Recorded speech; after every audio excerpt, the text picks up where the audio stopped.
बहुत समय पहले कपिल वस्तु नाम के राज्य में राजा शुद्धोधन और रानी महामाया रहते थे।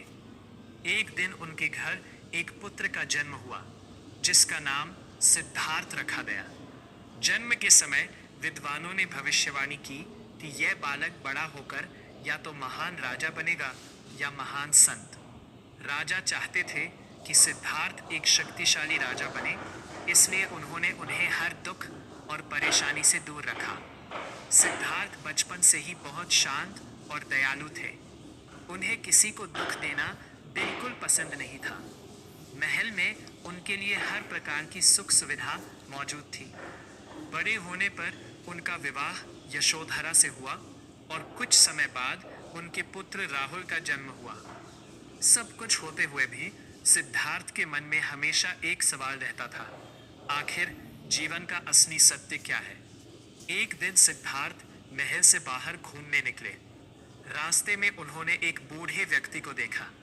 दूसरी बार उन्होंने एक बीमार व्यक्ति देखा। तीसरी बार उन्होंने एक मृत व्यक्ति देखा। इन दृश्यों ने उनके मन को बेचैन कर दिया। फिर उन्होंने एक शांत साधु को देखा जिसके चेहरे पर अद्भुत शांति थी। तभी सिद्धार्थ ने निश्चय किया कि वे जीवन के दुखों का कारण ढूंढेंगे। 19 वर्ष की आयु में सिद्धार्थ ने एक रात अपना महल, परिवार और राजसी जीवन छोड़ दिया। वे सत्य की खोज में जंगलों की ओर निकल पड़े। इस घटना को महाभिनिष्क्रमण कहा जाता है। उन्होंने कई गुरुओं से शिक्षा ली और वर्षों तक कठोर तपस्या की। वे बहुत कम भोजन करते और घंटों ध्यान में बैठे रहते थे। धीरे धीरे उनका शरीर कमजोर होने लगा।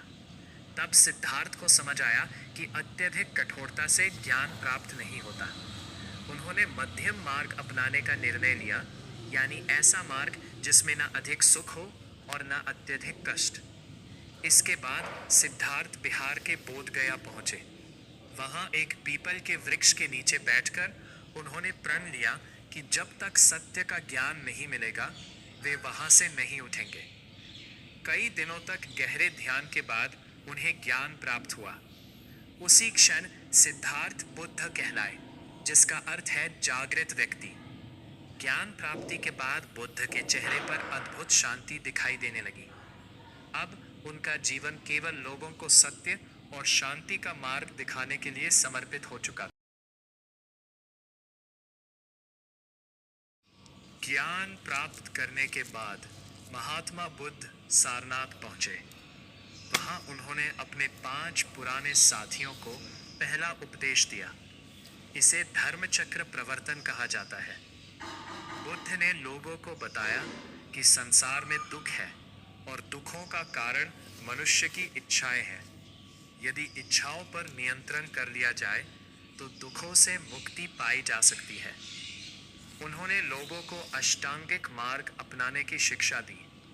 इसमें सही विचार, सही कर्म, सही वाणी और सही जीवन जैसे नियम शामिल थे।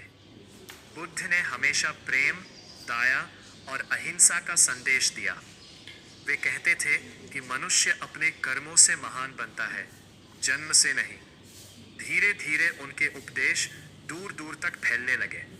राजा, व्यापारी और सामान्य लोग सभी बुद्ध की बातें सुनने आते थे। बुद्ध ने पूरे जीवन गांव-गांव घूमकर लोगों को शांति और मानवता का पाठ पढ़ाया। 80 वर्ष की आयु में कुशीनगर में महात्मा बुद्ध ने महापरिनिर्वाण प्राप्त किया।